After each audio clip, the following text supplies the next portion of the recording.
Lalu yang selanjutnya adalah organ kulit. Kulit melalui keringat dapat mengeluarkan urea, garam, dan sedikit air. Berikut ini adalah anatomi dan fisiologi dari kulit.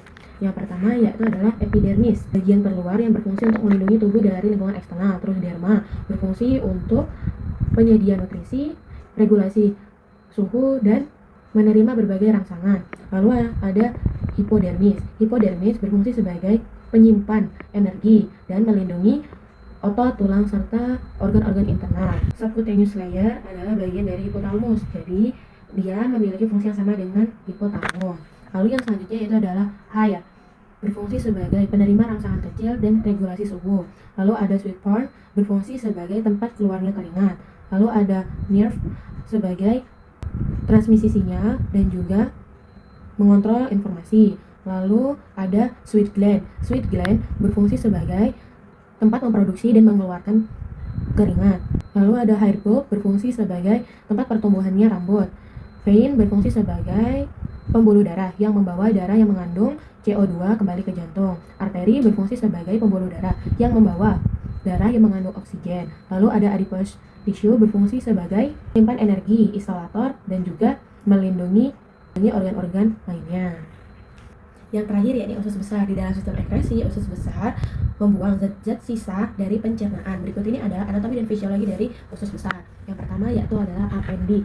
Appendix berfungsi sebagai membantu memulihkan usus setelah diare atau infeksi dan juga mengandung lendir yang dapat menjaga kesehatan pencernaan. Lalu yang kedua yakni ada ascending colon. Ascending colon berfungsi sebagai tempat penyerapan cairan dan nutrisi, regulasi pH, serta transportasi zat sisa makanan dari sekum menuju transverse colon. Transverse colon berfungsi sebagai fermentasi bakteri dan regulasi pH, serta sebagai transportasi dari ascending menuju descending. Descending colons melakukan penyerapan air dan elektrolit, tempat penampungan fesis, serta melakukan gerakan peristaltik, yakni mendorong fesis menuju ke bagian selanjutnya. Selanjutnya yaitu adalah sigmoid colons sebagai tempat penyimpanan fesis sementara, menyerap kembali elektrolit dan air, membantu memadatkan fesis, memecah sisa makanan, serta melakukan gerakan peristaltik yang mendorong fesis menuju ke rektum. Dan bagian yang terakhir ini adalah rektum, berfungsi sebagai penampungan fesis.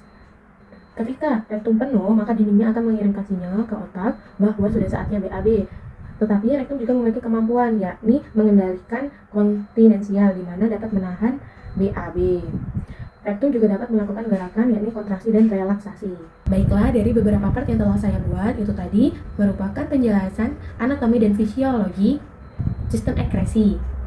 Mohon maaf apabila ada kesalahan, saya akhiri. Wassalamualaikum warahmatullahi wabarakatuh.